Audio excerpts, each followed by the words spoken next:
Beijing, from Asia to Africa, London to Berlin, Chinese envoys have set off diplomatic firestorms with a combative defense whenever their country is accused of not acting quickly enough to stem the spread of the coronavirus pandemic.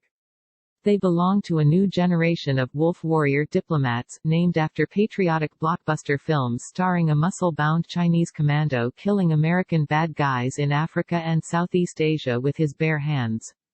The tougher approach has been building for several years under President Xi Jinping, who has effectively jettisoned former leader Deng Xiaoping's approach of hiding China's ambitions and biding its time.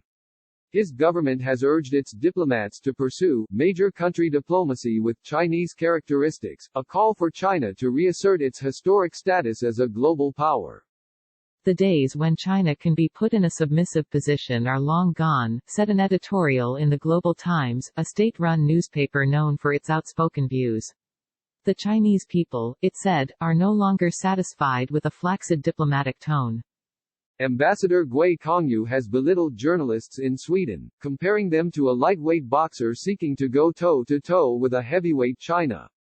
A commentary on the embassy website last month assailed a Swedish reporter for an article on the impact of China's one-party political system on its virus response. Using this epidemic for political purposes, waging ideological attacks and spreading lies in the name of freedom of speech will only lead to self-sabotage. It's like lifting a rock and dropping it on your own toes, it said. Experts say Beijing sees critics as assailing not just its actions, but also its leadership and right to rule.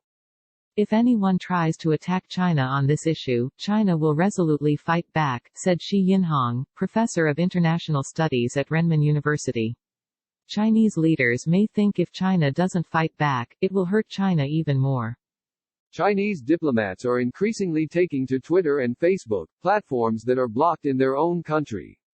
They're following in the footsteps of Zhao Lijian, a pioneering firebrand whose tweets while stationed in Pakistan attracted a huge following and also led America's former UN ambassador Susan Rice to call him a racist disgrace who should be dismissed.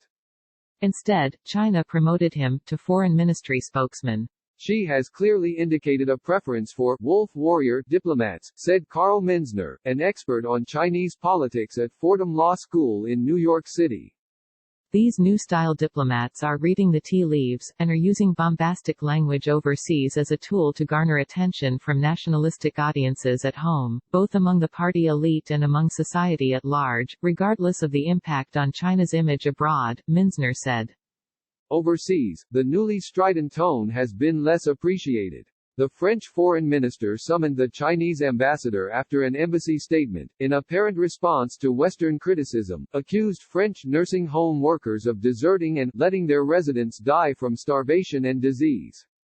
The U.S. protested after Zhao tweeted unsubstantiated speculation that the American military may have brought the virus to China. China's envoys in Nigeria, Ghana and Uganda have been berated over reports of virus-related harassment of Africans in the city of Guangzhou, a rare public rebuke of Beijing by African nations. The Chinese embassy in Zimbabwe waved away the anger, tweeting dismissively about so-called racial discrimination. Chinese officials fume at what they see as Western hypocrisy. They say President Donald Trump and other leaders ignored the brewing pandemic, then began scapegoating China once the virus arrived on their shores. French President Emmanuel Macron has questioned China's virus response, telling the Financial Times that there are clearly things that have happened that we don't know about.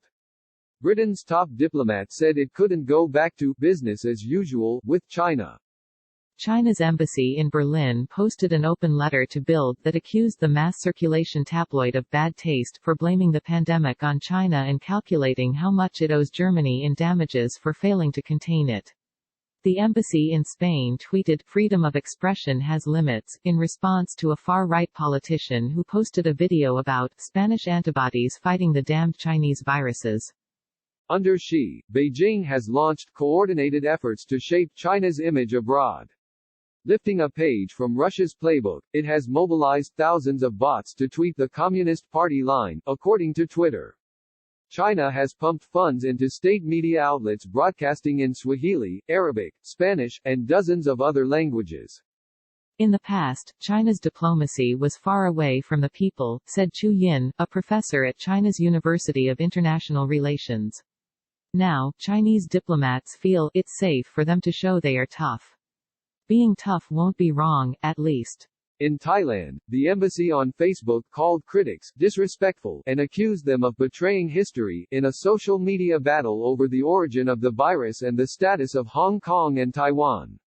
In Sri Lanka, the mission erupted in fury this month after Twitter suspended its account, demanding free speech and accusing the tech giant of double standards. Twitter reversed the suspension the next day. Beijing's diplomats see the virus as a chance to assert leadership among countries critical of the West. Many leaders have praised China for sending medical equipment and teams, with one flight greeted by the president of Serbia kissing the Chinese flag. In the 1990s, some in China dismissed their diplomats as the Ministry of Traitors, annoyed at perceived deference to Western powers.